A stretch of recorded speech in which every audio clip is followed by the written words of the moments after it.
yabona ke lento lena wena mfowethu uqala kwami nje lento le ngayithola kumfowethu usibonani umfoka Dladla ngamfica idlala lento le egoli mangifika la egoli kusho ukuthi ngangivele nginalo uthando ke ngangithanda lensizwa bathi umgqumeni kwasho ukuthi ngafika nje naye ethanda yona lensizwa le hayi wangifaka wangigedisa kahle kahle wangigedisa nje ingoma umfowethu wangifaka engomeni ngagida kuthe kwashaya isikhathi ke sokuthi hayi sengikhululeke manje sengimdala ngisakhona ukugida ingoma yabona hayi ngase ngizama ukuthi hayi ngaqala ngafunda isigenge yabo ngafunda isigenge eminyaka nje ngifunda isigenge ngithe mangiqala ukukulo ukusazi isigenge hayi ngangena ke studio ngo2017 angikhipha ingoma eyayithi ithemba lami lapho the mangisuka lapho kwithemba lami ngathi ngivele ngijabule the mangithi ngisuka lapho ukuthi ngivele ngijabule ngo2019 ngase ngikhipha ethi ake sishebeleze uyabona emva kwalapho ngakhipha isingle yami eyayithi ngibambe into yami last year ngikhiphe isingle futhi ebithi shona malanga kuyisingle ehambe kakhulu ke leyo komanje nje iyadlala ko Cause FM iyadlala kobanibani iziningi nje idash edlala kuzona kunesethembiso futhi so ukuthi ingaqhamuka futhi kuma Sadma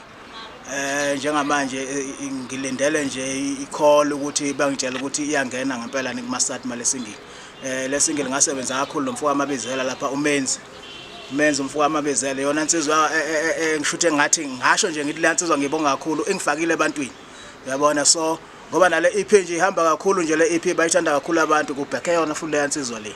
so ngathi nje italent layo nalo ngeke ngilifela amathe ngiyalibonga kakhulu italent layo insizwa le ngiphushile kakhulu uyabona iliphi mhlawumbe iqhaza ucanga ukuthi lingabanjwa abahleli bemicimbi noma izinsizwe efana nomcineke efana noNtshathu Godo mfowethu ezifana no ziningi nje futhi insizwe eziyehlela imicimbi mfowethu eqinisekiseni ukuthi amaciko noma ingeke ziwaqashe onke siyazi ukuthi kunemicimbi efana nompucuzeko mfowethu emkhulu kakhulu kumasikande edinga ukuthi nani bacule enisuke nisakhula noma nisuke nithi niyafika endimeni nigalelekile namakhono mfowethu nithola ithuba mfowethu lipi ichaza ukuthi bangalibamba futhi eqinisekiseni ukuthi banika ithuba noma lingeke lithola ithuba ngokulinganayo kodwa eqinisekiseni ukuthi igenge eningi yalithola ithuba elifanele ngempela elibalekile futhi kakhulu kini ngicabanga ukuthi ubuqhawe bami sebebona noma mhlambe sebuvelile ubuqhawe bami uFisokuhle Dladla uyiqhawe uyabona so noma mhlambe ke ukuthi ke bebengakangiboni ke mhlambe emcimbini emkhulu kodwa ngiyafisa ukuthi mabehlela imicimbi omcineka abafowethu la abahlela imicimbi abangikhumbule uFisokuhle Dladla